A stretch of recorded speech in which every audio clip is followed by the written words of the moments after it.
যে আমাদের এই টিচার সংখ্যা জড়িত হয় এমনটি নয়। ওনারা এই পবিত্র ভাষাটি পড়াশোনা করা আমাদের বাংলাদেশে অনেক জায়গায় প্রায় ৬৬টা জেলার মধ্যে প্রত্যেকের ঘরে ঘরে হয়। আমরা অবগত নাই ওনার সম্বন্ধে। তো আমরা সবাই তরিকপন্থী ব্যক্তি, এখানে বেশিরভাগই লোক যারা এখানে উপস্থিত আছে অনেকেই অনেক তরিকার লোক। আমরা এই তরিকার মাধ্যমে একমাত্র ওনার মাধ্যমে আমরা পেয়েছি। এখন আমরা ওনার এই বিষয়টা অনেকে অবগত নাই। এই সমস্ত বাংলার জমিনে গানের মাধ্যমে উনি গানকে স্বীকৃতি প্রদান করেছেন। ওনার গানের মাধ্যমে মানুষ তরিকার পদার্পণ করেছে, তরিকতে ঢুকছে এবং তরিকতের যে মূল বিষয়টা সেটা সবাই তার মাধ্যমে জানতে পেরেছে। আমরা অনেকে এটা জানি না। গান শব্দটা আমরা কিভাবে দেখি আসলে আমরা বুঝি না। গান শব্দটা আসলে জ্ঞান।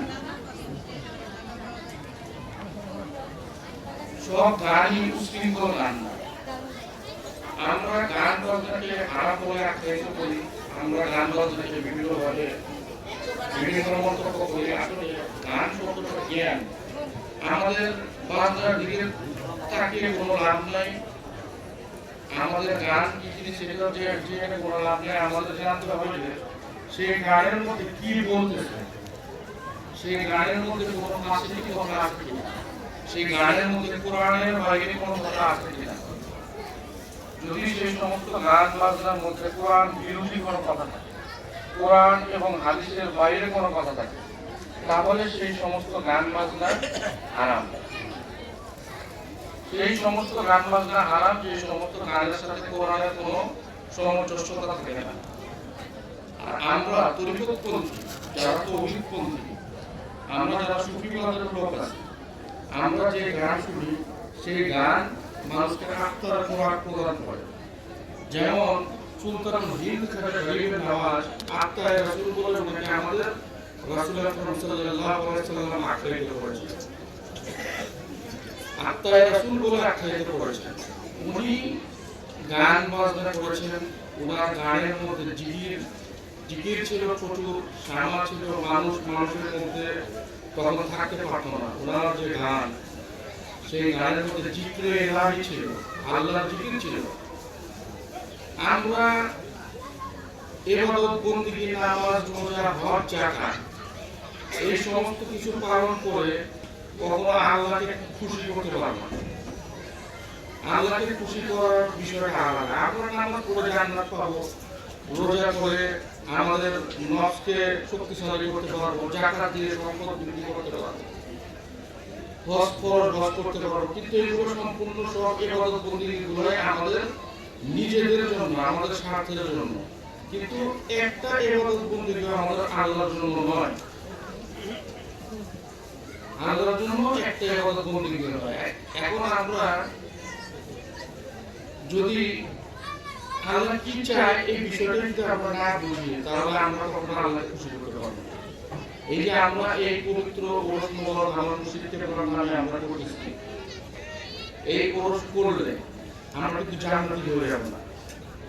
এই ওরস করলে আল্লাহ আমাদেরকে মোকামে মাহমুদা জান্নাতুল ফেরদাউস প্রদান করবে, এরকম কিছু না। এটা আমাদের মুশরিককে বলার স্মরণে আমরা যে ওরস মোবারক করতেছি, এটা শুধুমাত্র আমাদের মুশরিককে খুশি করার জন্য আমরা করতেছি। আর এটা আমরা প্রতি বছরের ন্যায় আমরা করি। কিন্তু কখন আমাদের মুশরিক খুশি হয় সেটা আমরা জানি না। আর আমাদের মুর্শিদ আর প্রভু যদি একবার খুশি হয়ে যায় তাহলে তার কোনো কিছুর দরকার পড়ে না। কিন্তু তাদেরকে খুশি করার জন্য চেষ্টা আমাদের পর্যায়ক্রমে বছরের পর বছর করতে হয়। যেমন বাবা ফরিদ গাজী সাকার রহমতুল্লাহ আলাইহি সারা বছর ওনার মায়ের হুকুমে উনি ইবাদত বন্দেগী করেছে, রিয়াজত করেছে। ৩৬ বছর পর্যন্ত জঙ্গলে সাধনা করেছে। ওনার শরীর থেকে গাছ পয়দা হয়ে গাছের সাথে উনি মিশে গেছে, এমন সাধনা করেছে উনি বাবা ফরিদ গাজী সাকার রহমতুল্লাহ। কিন্তু আল্লাহ তার সাধনে খুশি হয়নি। ৩৬ বছর পর উনি কি করছে? কুয়ার মধ্যে উল্টা লটকে মাথা নিচে পাও করে দিয়ে সে সাধন শুরু করছে। তার এই উল্টানো দেখে আল্লাহ হাইসে দিচ্ছে। তাহলে এই উল্টানো বিষয়টা থেকে আল্লাহ হাইসে দিতে পারে কি আল্লাহ খুশি হয়ে গেছে। তাহলে তার 36 বছরের সাগরের মধ্যে আমরা সে তো আল্লাহকে একাগ্র চিত্তে রাখছে, কিন্তু আল্লাহ খুশি হয়নি। তাকে উল্টা লটকে দেখে আল্লাহ খুশি হয়নি।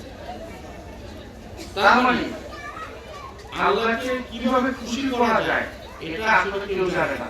কিন্তু বর্তমান সমাজে অনেকে অনেক ধরনের কথা বলা যায়, এই করা যাবে না, সেই করা যাবে না, অমুক করা যাবে না, তমুক করা যাবে না, গান বাজনা হারাম, এটা হারাম, ওইটা হারাম। কেউ খাজা মঈনুদ্দিন চিশতি রহমাতুল্লাহ কেউ গান গাইতে গাইতে কোথাকে পেয়ে গেছে, কেউ নৃত্য করতে করতে কোথাকে পেয়ে গেছে, কেউ একাগ্র চিত্তে বসে এক জায়গায় এক ঘরে কোথাকে পেয়ে গেছে, কোথাকে খুশি করতে পেরেছে। এখন কার কর্মকাণ্ডে মুর্শিদ এবং আমাদের পূর্ব খুশি হয় এটা আমরা কেউই বলতে পারবো না। একমাত্র এই 80টি বিষয়টার মধ্যে আমরা যাতে কোনো প্রকারের কোনো ফতুয়া প্রদান না করি যে আল্লাহ এটা করলে খুশি হবে না, আল্লাহ এটা করলে দুজনকে দিয়ে দিবে, এটা করলে তোমাদেরকে জান্নাত দান করবে। আল্লাহ কখন জান্নাত দান করে এমনও নজির আছে যে ব্যক্তি কখনো এক ওয়াক্ত সালাত আদায় করেনি, একটা কুকুরকে পানি খাওয়ায় সে জান্নাত দিবে। আছে না? এরকম আছে কেন? কারণ আল্লাহ তার উপর খুশি হয়ে গেছে। আমরা জান্নাতের মালিক আল্লাহ, দোজখের মালিক আল্লাহ। আমরা কাকে কখন কোন সময় দোজখে ধাবিত করবে এবং জান্নাতে প্রবেশ করাবে এটা একমাত্র ওনার উপরেই আছে। কিন্তু আমাদের সেই কাজ করতে হবে যাতে আমরা তাকে খুশি করতে পারি। তাকে খুশি করতে গিয়ে আমরা এমন কোনো কাজ করবো না যাতে সে রাগ হয়ে যায়। আমরা অনেক পন্থীর মধ্যে, সুফিবাদের মধ্যে আমরা এমন অনেক অশ্লীল কাজ করি যেটা আল্লাহ কেন বান্দাও সন্তুষ্ট থাকে না। আল্লাহ তো দূরের কথা, সেই সমস্ত সুফিবাদের মধ্যে বান্দা সন্তুষ্ট থাকতে পারে না। কারণ এই সমস্ত মন গড়া কিছু কর্মকাণ্ড আমাদেরকে বাদ দিতে হবে। মন গড়া কিছু কর্মকাণ্ড আছে যেগুলো আমাদেরকে বাদ দিতে হবে। যাতে আজকে যদি সুফিবাদের উপরে কোনো প্রকার কোনো কুবাক্য বা কোনো কথা হয় সেটার জন্য একমাত্র আমরা নিজেরাই দায়ী, সেটার জন্য কোনো ব্যক্তি দায়ী নয়। কারণ আমাদের কর্মকাণ্ডের কারণে সুফিবাদের মধ্যে আজকে এই ধরনের কথা মানুষের আলোচনা সমালোচনা হয়। আমার মুর্শিদ কেবলা একটা কথা সবসময় প্রায় বলতো যে তুমি এমন কোনো কাজ করবে না যাতে কোনো ব্যক্তি তোমাকে ঢিল ছুঁড়া মারে। তুমি এমন কোনো কাজ করবে না যাতে কোনো ব্যক্তি তোমাকে ঢিল মারে, ইটা ছুঁড়া মারে। তাহলে আমাদেরকে এই সমস্ত কাজ থেকে বিরত থাকতে হবে। আমাদের প্রত্যেককে ওই সমস্ত কাজ থেকে বিরত থাকতে হবে। আমরা নামাজ পড়লাম, 5 ওয়াক্ত রোজা করলাম, সবকিছু করলাম, কিন্তু মানুষকে ভালোবাসলাম না, মানুষকে গালমন্দ করলাম, মানুষের সাথে খারাপ ব্যবহার করলাম, খারাপ বিহেভ করলাম। আমাদের সকল ইবাদত বন্দেগী এক নিমিষে শেষ হয়ে যাবে। আমাদের উদ্দেশ্য একটা থাকবে, মুর্শিদকে খুশি করা, আল্লাহকে খুশি করা। মুর্শিদ এমন একজন ব্যক্তি যিনি প্রভুর সাথে কানেক্টেড। যেমন এই গুরুত্ব যে মাউথটা আছে এটা কিন্তু সংযুক্ত আছে, এখানে কোনো তার নাই, কিন্তু আমি কথা বলতে পারি সেই কথাগুলো সুন্দরভাবে এই মাউথের মাধ্যমে শোনা যাচ্ছে। এটা কিন্তু কানেক্টেড। তো মুর্শিদের সাথে এরকম কানেক্টেড আমাদের প্রভু, আমাদের আল্লাহ। তো আমাদের উদ্দেশ্যটা থাকবে কি? সেই মুর্শিদের সাথে আমাদের সে কানেক্টেড হতে হবে। আমরা যদি আমাদের মুর্শিদের সাথে, আমাদের পীরের সাথে, শায়েখের সাথে আমরা কানেক্টেড হতে পারি, তাহলে আমাদের শায়েখে আমাদেরকে আল্লাহ পর্যন্ত পৌঁছে দিতে পারবে। যেমন আমার মুর্শিদ কেবলা। আর একটা কথা মনে রাখবেন, যেই পীর মাশায়েখগণ আল্লাহর সাথে কানেক্টেড না, ভণ্ড পীর, যে কখনো আল্লাহকে দেখেনি, আল্লাহকে চিনে না, আল্লাহকে কখনো তার জানেই না, সে কখনো আপনাকে প্রভু পর্যন্ত নিয়ে যেতে পারবে না। আমার মুর্শিদ কেবলা প্রভু দর্শন করেছে, প্রভুর জাতের সাথে নিয়েছেন। আমার মুর্শিদ কেবলা খাজা ইসরাইল চিশতি নিজামী পারবে প্রভুর সাথে আমাদেরকে সাক্ষাৎ করিয়ে দিতে। তাহলে আমরা যদি প্রভুর সাথে সাক্ষাৎ করতে চাই তাহলে অবশ্যই তার পয়রবি করতে হবে, তার গোলামি করতে হবে। যত বড় অলি আউলিয়া গাউস কুতুব পৃথিবীর বুকে থাক না কেন, এমন কোন পীর নাই যে পীর আজও পর্যন্ত কোনো গোলামি না করেছে। আজও পর্যন্ত গোলামি ছাড়া কেউ বাস্তব হাসিল করতে পারেনি এবং ভবিষ্যতে পারবে না। আর এই সিলসিলা বিরাজমান থাকবে কাল কিয়ামত পর্যন্ত। এটাই আমাদের রাসূলের হাদিস এবং রাসূলের আদর্শ। এই আদর্শই আমরা আদর্শবান হব। আমরা এখন যেখানে আসছি এখানে অনেকের ধারণা আছে যে মুরিদ কিসের জন্য হবে, এটাই এখন পর্যন্ত অনেকে জানে না। অনেকে এখন পর্যন্ত সেটাই জানে না যে তাদেরকে মুরিদ বা বায়াত গ্রহণ কেন করতে হবে, কেন তারা বায়াত গ্রহণ করবে। অনেকে মনে করে আমার শরীরটা অসুস্থ, অসুস্থতার জন্য আমাকে বায়াত গ্রহণ করতে হবে, বায়াত গ্রহণ করলে পীরের কাছে গেলে আমাকে সে সুস্থ করে দেবে। হ্যাঁ, আবার কেউ মনে করে আমার ব্যবসা বাণিজ্য ভালো না, আমার টাকা পয়সার অভাব, আমি যদি একটা কামের মসজিদের কাছে যাই তাহলে আমার টাকা পয়সা হবে, গন্ডগোল হবে। এইটা আবার কোনো ব্যক্তি আছে যারা চিন্তা করে আমার পজিশন খারাপ, আমার অনেক বড় একটা পজিশনে যেতে হবে, মসজিদের কাছে থাকলে, তার দয়া থাকলে, তার সান্নিধ্যে থাকলে আমরা ভালো একটা পজিশনে যেতে পারবো। আবার এর মাঝখানে আবার কিছু ব্যক্তি আছে যারা শুধুমাত্র দোজখ বেহেশত এই সমস্ত বিষয়ের কে বাদ দিয়ে একমাত্র মুর্শিদকে পাওয়ার জন্য, খোদাকে পাওয়ার জন্য মুর্শিদের কাছে যায়। মূলত আমাদের মুর্শিদের কাছে যাওয়ার উদ্দেশ্য এটাই যে আমরা প্রভুকে কিভাবে পাবো। আমরা যদি আমাদের রোগ শোক বালা মুসিবত এগুলোর জন্য যাই তাহলে ডাক্তার কি কারণে হয়েছে, ডাক্তার কবিরাজ কি কারণে হয়েছে, এগুলোর জন্য তো তারাই যথেষ্ট। মুর্শিদ আমাদেরকে এমন জায়গায় নিয়ে যাবে যেটা কারো সাধ্যের বাইরে। মুর্শিদ আমাদের এমন এমন কাজ করাবে বা আমাদের এমন একটা স্থানে নিয়ে যাবে যেটা সমস্ত মানুষের সাধ্যের বাইরে। এই কারণে আমাদেরকে মুর্শিদকে অনুসরণ করে চলতে হবে। মুর্শিদকে অনুকরণ করার চাইতে অনুসরণ করাটা সবচেয়ে বেশি। আমাদের রাসূল আকরাম সাল্লাল্লাহু আলাইহি ওয়াসাল্লামকে ওনার হাদিস মানা বা ওনাকে অনুসরণ করার চাইতে ওনার আখলাককে অনুসরণ করার কথা উনি সবসময় বলছেন। আখলাক মানে কি? ওনার চরিত্র। রাসূল বলেনি যে আমি যে পোশাক পরছি তোমরা সেই পোশাক পরো, আমি যে পাগড়ি পরছি তোমরা সেই পাগড়ি পরো, আমি যে জুব্বা পরছি তোমরা সেই জুব্বা পরো। রাসূল এটা বলেনি। রাসূল বলছে যে তোমরা অনুসরণ করো আমার আখলাক। আখলাক মানে কি? আমার চরিত্র। তোমরা আমার চরিত্রের চরিত্রবান হও। তো আমরা তো রাসূলকে কখনো দেখিনি, রাসূলকে কখনো আমাদের চোখে পাইনি। শত শত বছর, 1400 বছর, 1500 বছর আগের ঘটনা রাসূল ওফাত করছে, কিন্তু নায়েবে রাসূল আমাদের গানের মধ্যে আছে না, রাসূল আছে বর্তমান, তাকে চিননা হাসান, তাকে ইসরাইলকে এত বাঁচান, ধরা যায় না সবক থাকে।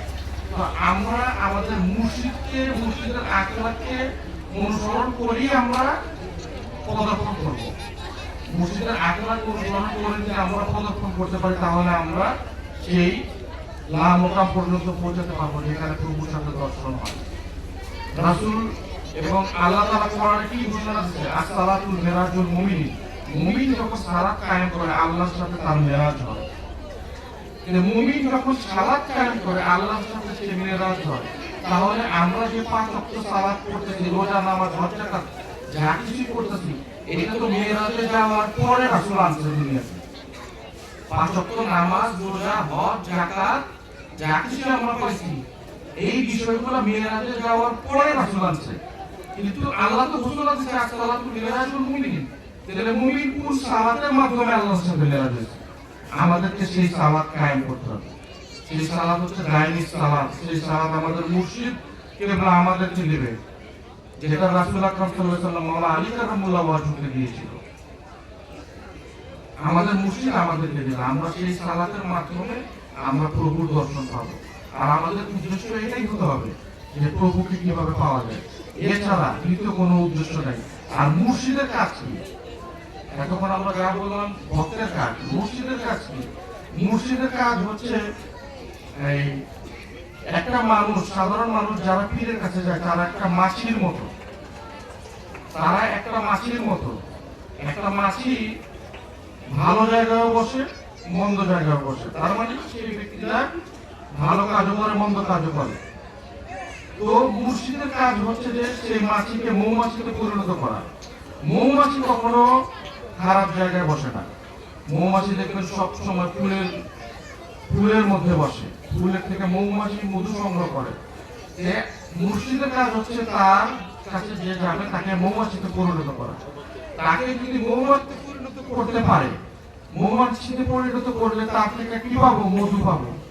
আর মধু কি? মধু হচ্ছে সকল রোগের শেফা, সকল রোগের মহা ঔষধ। মধু কি? মধু হচ্ছে সকল রোগের মহা ওষুধ। এই দিক থেকে লোকগুলো চাপাইলে সেটা পাবে। এটা আপনারা বসেন না মধু সকল রোগের শেফা। সে মধু হতে হবে। মাছি হয়ে ভন করলে লাভ হবে না। মাছির মতো বিভিন্ন জায়গায়, বিভিন্ন খারাপ জায়গায়, ভালো জায়গায় বসলে কোনো কিছু পাওয়া যাবে না। মৌমাছিতে রূপান্তরিত হতে হবে। এই মৌমাছিতে রূপান্তরিত হওয়ার পর মধু খাওয়ার পর সর্বোচ্চ শেফা হয়।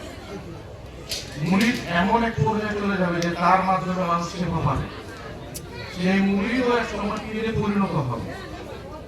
সেই মুড়িদ এক সময় পীরে পরিণত হবে যদি তার কর্মকাণ্ড, তার লাইন, তার রাস্তা যদি সঠিক থাকে।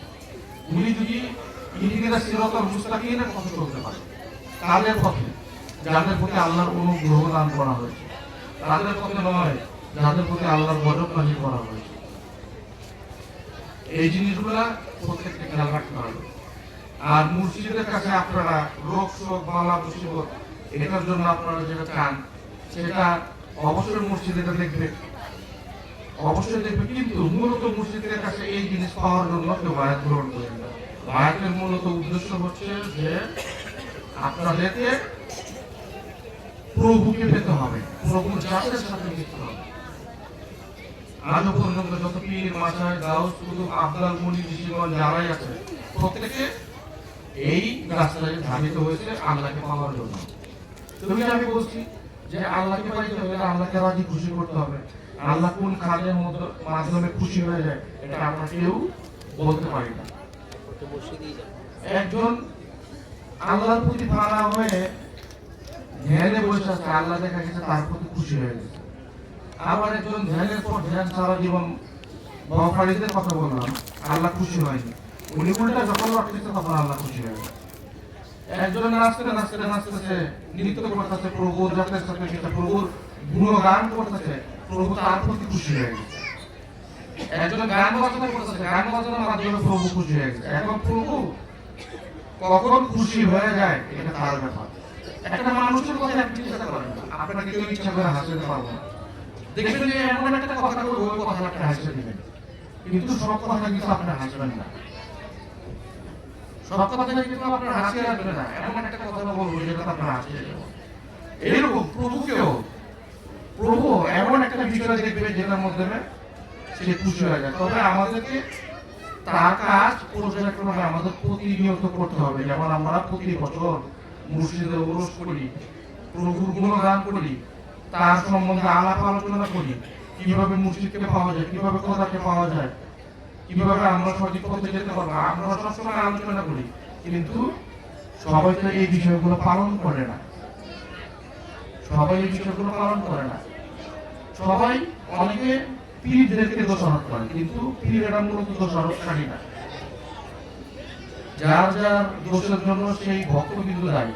মুর্শিদ ভক্তকে কখনো কোনো বাজে কথা শিক্ষা দেয় না, বাজে কোনো শিক্ষা দেয় না। মুর্শিদ সবসময় ভালো শিক্ষা তাদের ভক্তকে দেয়। আর ভক্ত যখন উল্টা পাল্টা চলাফেরা করে সেটা তার ব্যাপার, সেটার জন্য সে দায়ী, মুর্শিদ দায়ী না। একটা স্কুলে 1000 ছাত্র যদি থাকে, সবার রোল নাম্বার 1 থাকে না। পর্যায়ক্রমে একটা পার্টে 1, 2, 3, 4 এইভাবে সিরিয়ালে থাকে, সবার রোল 1 হয় না। তো 1 হইতে হলে কিভাবে পরিশ্রম করতে হয় সেই 1 নাম্বার ব্যক্তি জানে। সে ওইভাবে পরিশ্রম করছে কিন্তু সে 1 নাম্বার হয়েছে। এরকম প্রত্যেকটা কাজের ক্ষেত্রে মুর্শিদকে হাসিল করতে হলে তাকেও সেইভাবে ওই পর্যায়ে চলতে হবে, তাহলে সে নাম্বার 1-এ আসতে পারবে। আমাদের প্রত্যেককে এই বিষয়গুলো খেয়াল করতে হবে, এই বিষয়গুলো মনের ভিতরে ধারণ করতে হবে। আর একটা বিষয়, সুফিবাদের মধ্যে আমরা কেন এত বিতর্কিত, আমরা কেন এত মানুষের কাছে অবহেলিত, এটা আমাদের আচরণের কারণে। সেই আচরণগুলোর মধ্যে নারী এবং পুরুষ এই দুইটা জাত আছে আমাদের মধ্যে, ভালো এবং মন্দ এই দুইটা জাত জিনিস আছে। আলো এবং অন্ধকার প্রত্যেকটা জিনিসের মধ্যে দুইটা জিনিস আছে, নারী এবং পুরুষ। নারী পুরুষ সকলেরই অধিকার আছে মসজিদের কাছে বায়াত গ্রহণ করা, তাদেরও আল্লাহকে পাওয়ার অধিকার আছে। আল্লাহর ইবাদত সবার জন্য ফরজ, কোনো ব্যক্তিবর্গ বিশেষ হবে না। তো সে নারী কেন্দ্রিক যে বিষয়গুলো আছে পুরুষ আর নারীর ক্ষেত্রে, বেশিরভাগ দরবার শরীফের মধ্যে দেখা যায় নারী পুরুষ একসাথে বসা, বা তাদের ভঙ্গিমা ভালো না, অন্যরকম যে সমস্ত বিষয়গুলো মানুষের চোখে পড়ে, যে সমস্ত বিষয়গুলো মানুষ দেখলে জানে যে এই বিষয়টা মন্দ, মানুষের কাছে যেটা মন্দ সেটা তো প্রভুর কাছেও মন্দ হবে। তো আমাদেরকে সেই সমস্ত বিষয়গুলো লক্ষ্য রাখতে হবে। নারীদেরকে আলাদা একটা জায়গায় রাখতে হবে, পুরুষদেরকে আলাদা জায়গায় রাখতে হবে। তাই বলে তাদেরকে দূর করে দেওয়া হয় না, একটা সোশ্যাল ডিস্টেন্স রাখতে হবে, যেটাতে সমাজের কোনো মানুষ কোনো প্রকারের মন্তব্য করতে না পারে। এই সমস্ত বিষয় আপনাদের প্রত্যেককে খেয়াল রাখতে হবে। তো আপনারা যারা এখানে উপস্থিত আছেন প্রত্যেকে এই বিষয়গুলো মনের ভিতর অনুধাবন করবেন। আর একটা কথা মনে রাখবেন যে পীরের কাছে বায়াত গ্রহণ করতে হবে। যেই ব্যক্তি পীরের কাছে বা কোনো কামেল মুর্শিদের কাছে বায়াত গ্রহণ না করবে তার কোনো ইবাদত বন্দেগী আল্লাহর দরবারে কবুল হবে না। আল্লাহ কি বলছে কোরআনের মধ্যে, হে ঈমানদারগণ, হে ঈমানদারগণ, তোমরা প্রকৃত মুসলমান না হয়ে মৃত্যুবরণ করো না বা কবরে আসো না। ঈমানদারগণ কারা? আমানতু বিল্লাহি ওয়া মালাইকাতিহি ওয়া কুতুবিহি ওয়া রুসুলিহি ওয়াল ইয়াউমিল আখির ওয়াল কদরি খাইরিহি ওয়া শাররিহি মিনাল্লাহি তাআলা ওয়াল বাসি বাদাল মাউত।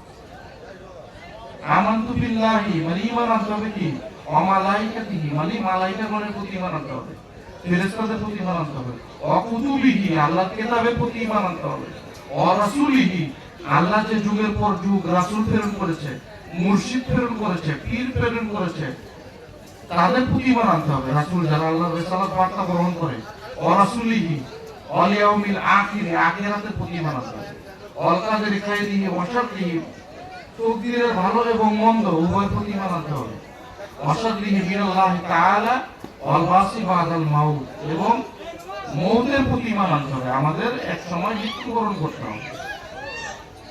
এই বিষয়গুলো ঈমান আনার পরেও আল্লাহ তাদেরকে বলছে, এই সমস্ত বিষয় ঈমান আনার পরেও আল্লাহ তাদেরকে বলছে, হে ঈমানদারগণ, তোমরা প্রকৃত মুসলমান না হয়ে কবরে আইসো না।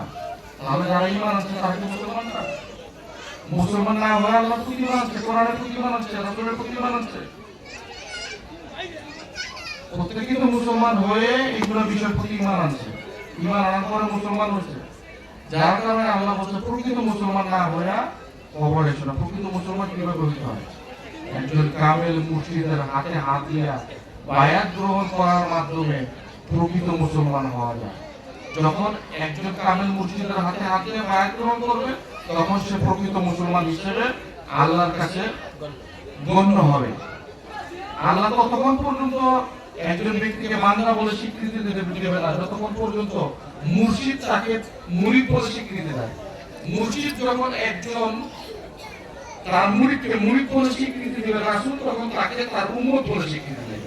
আর রাসূল যখন তাকে উম্মত বলে স্বীকৃতি দেবে তখন মহান আল্লাহ তাকে বান্দা বলে ঘোষণা দেবে। নাহলে আমরা কেউ তার বান্দা না। সুবহানাল্লাহ। এই জিনিসগুলো আমাদেরকে বুঝতে হবে, এগুলো কোরআনের কথা, এগুলো বুঝতে হবে। তাহলে কি বায়াত অবশ্যই গ্রহণ করতে হবে। আমাদের ইবাদত বন্দেগীকে পোক্ত করার জন্য, আল্লাহকে হাসিল করার জন্য, মুর্শিদকে পাওয়ার জন্য, সঠিক রাস্তা ধাবিত হওয়ার জন্য, মানুষকে ভালোবাসার জন্য এবং সমাজের ভালো মন্দ কাজ করার জন্য আমাদের প্রত্যেককে বায়াত গ্রহণ করতে হবে।